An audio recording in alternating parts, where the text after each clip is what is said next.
Hi Year 5. So we are coming to towards the end of our book of The Day I Fell Into a Fairy Tale now. So where did we leave it on Friday in chapter 19?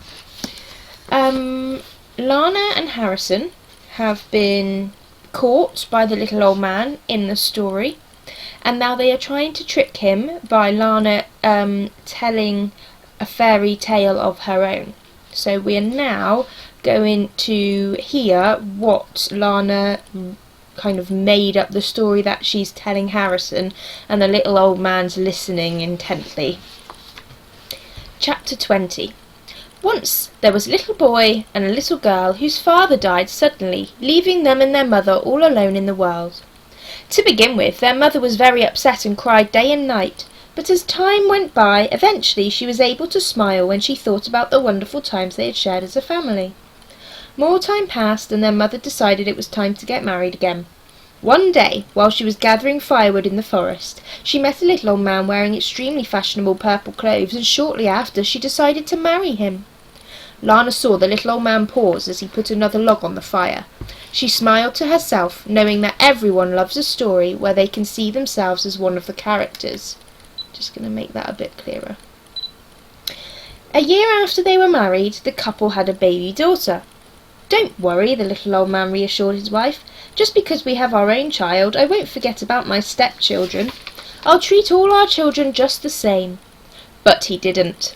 Instead, he spoiled his own daughter and was often mean to the little boy and girl. Whenever something broke, he made sure they got the blame, getting them into so much trouble that even their mother started to believe his lies. While his daughter had a feather bed in her very own room, the little boy and girl were forced to live in a cage in the kitchen and given hardly anything to eat.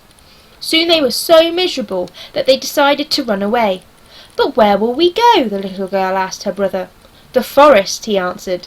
"It's dark and full of dangerous creatures, but even so it has to be better than here." That night they waited until the rest of the house were asleep, and then the little girl slipped her hand through the bars of the cage, undid the bolt, and together they crept out of their house and into the forest. Now, what the two children didn't know was that the little old man had magical powers, and when their mother had met him in the forest, he had cast a spell to make her fall in love with him. The little old man was as ugly on the outside as he was on the inside, but his spell had made their mother believe him to be kind-hearted and handsome. Lana had to stop herself from grinning as she saw the little old man frown. He had forgotten all about the fire and was now leaning forward on his stool, listening carefully to her story. Like many people who understand magic, the little old man could see with his eyes closed, so even though he was asleep, he could see the children creeping out of the house. "Ha!" he thought. "Now I can be rid of my horrible stepchildren once and for all." And he cast a spell on all the streams of the forest, so that anyone who drank from them would be turned into a deer. And, with the forest full of hunters, the children would never be safe. Meanwhile, in the depths of the forest, the little boy and girl came across a babbling brook. "Look!" exclaimed the boy. "Let's drink. We've been walking for hours and I'm so thirsty." But as they both leant down to the river, the little girl heard the water whispering. "Don't drink me," it said. "I'm enchanted so that anyone who sips from me will turn into a deer." The little girl turned quickly to her brother. "No, don't drink the water!" But it was too late. The little boy was gone, and in his place was a startled white fawn. "Sister, sister, what's happening to me?" he cried. "Hush, little fawn," said the girl, taking care not to make any sudden moves that might scare the animal away. "I'll look after you." Lana paused. Much to her delight, the little old man was hanging on her every word. The girl led the fawn through the forest, and soon she began to tire, but she couldn't find anywhere for her and the fawn to safely rest. Soon her legs were aching so badly she felt as if she couldn't take another step. She was just about to bed down on the forest floor when the little white fawn gently nudged her arm and led her through the trees towards a clearing in the middle of which was a house. It was beautiful. It had a pretty thatched roof and honey-coloured stone walls, and a garden full of brightly coloured flowers and neat rows of delicious-looking vegetables. When the little girl tried the front door, she found it unlocked, and so she led the fawn inside. "Hello," she called. "Is anyone home?" But no one answered.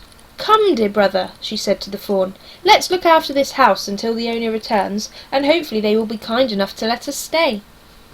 She gathered some tasty treats from the garden, cooked a midnight feast, and then, both exhausted, they fell into a blissful sleep. And they might have lived there happily ever after, if the next morning they hadn't been rudely awakened by a loud hunting horn. "Harrison, do you know what a hunting horn is?" asked Lana. She gave Harrison a meaningful stare. "No, what's a hunting horn?" asked Harrison, playing along. "One of these," barked the little old man impatiently, holding up the horn he had taken from Lana. "Now, come on, what happened next?" "Show him properly," demanded Lana. "This may be the last story he ever hears. Maybe stand it on the stove so it's much closer." The little old man sighed and set the horn down on the cast-iron stove above the fire. Her plan was working. The stove will dry the horn, thought Lana, and so she carried on. On hearing the hunting horn, the fawn sprang up from his sleep. "Listen, sister," cried the fawn. "Can you hear that sound? It's the hunters. Let them chase me, please." "What?" asked the girl. "Why would you want them to hunt you?" "Please, I need to run." "Very well," said the little girl. "But when you come back you must knock 3 times and say, 'Open the door, sister dear, for your brother fawn is here.' Then I will know it is you."